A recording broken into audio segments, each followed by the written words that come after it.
So today I'm going to be talking about foundation and how to properly find your shade. I know a lot of people, including myself, have been there, done that when it comes to trying to find something that really fits your skin color and doesn't look like a mask when you put a little bit too much on those bad days.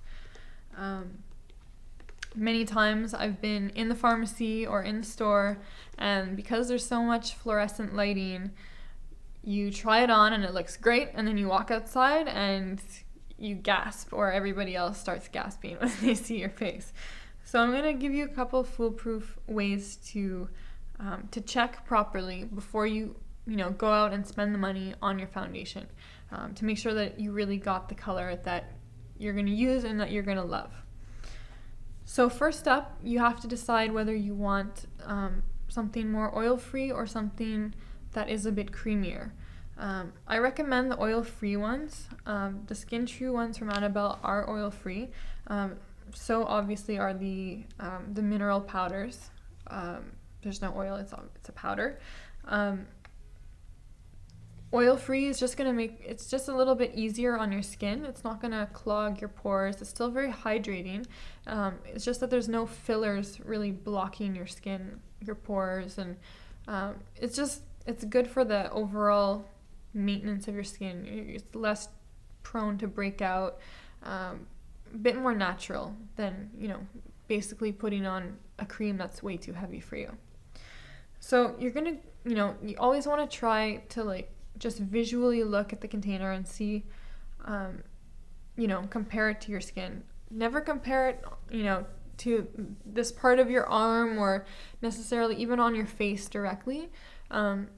Because those are areas that you tan, especially in the summertime. So you don't want to, you can, but you're better off if you want to compare it to a different part of your body than, your face or your neck, which is what I recommend instead of directly on your face. Your neck is a little bit lighter generally because it's a little bit less exposed to the sun. You're more in the shadows. Same thing here, the inner part of your arm. You just take a little bit, try and start blending it in. Basically, you shouldn't have to blend your foundation in to your skin. It should go on, and once it's dry, you shouldn't see the difference.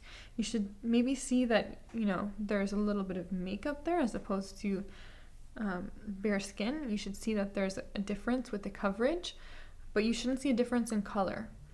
That's really, really important, because when you really want to rely on your foundation for that coverage, if it is too dark for you or if it is too light, the more you build it up on your face, the more it's going to look splotchy. It's going to look inconsistent, and it's not going to look uniform as one.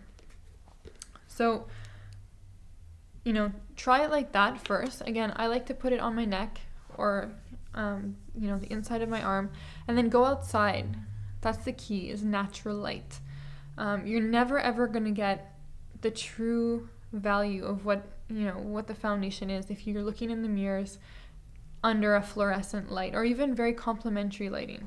It's going to look really nice in the mirror, but that's not the point. You want something that you can wear during the day that looks flawless, basically. That's the whole point of foundation, is to make you look better, not worse.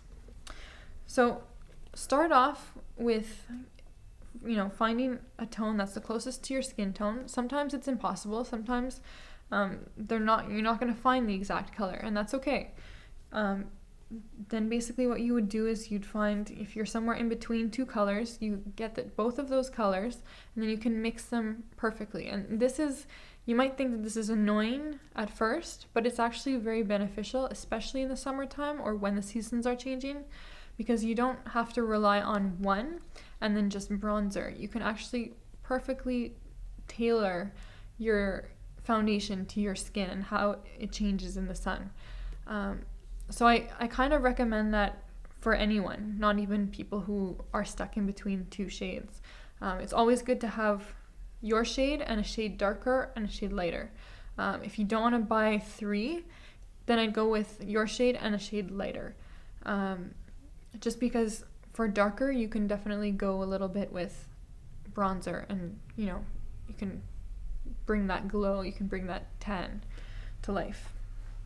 So that's for the liquid foundations.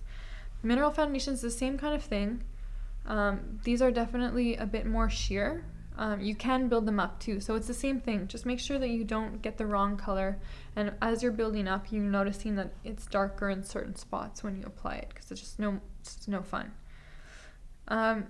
Concealer, you're lucky, you're in luck, because Annabelle has one palette for everybody, and it's super awesome because no matter what time of the year it is, what color your skin is, you can blend them together, you can mix them together.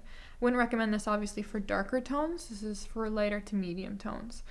For darker tones, there's some great shades for the mineral powders that you can use, and you can double it up and just use it with a foundation brush to put it on as a concealer. So you just mix and match, and that's how you'll get your perfect foundation. And just don't be afraid to mix it up, and even put it in a separate container if you need to, so that you don't have to mix it every single morning and it gets frustrating. So just know that there's never an excuse for bad foundation or a mask. There's always a really natural way of using it, and if it doesn't work for you, then you should keep looking for that perfect one, or just go with mineral powders, because it's pretty much all over awesome. So there you go. There's your guide to flawless skin.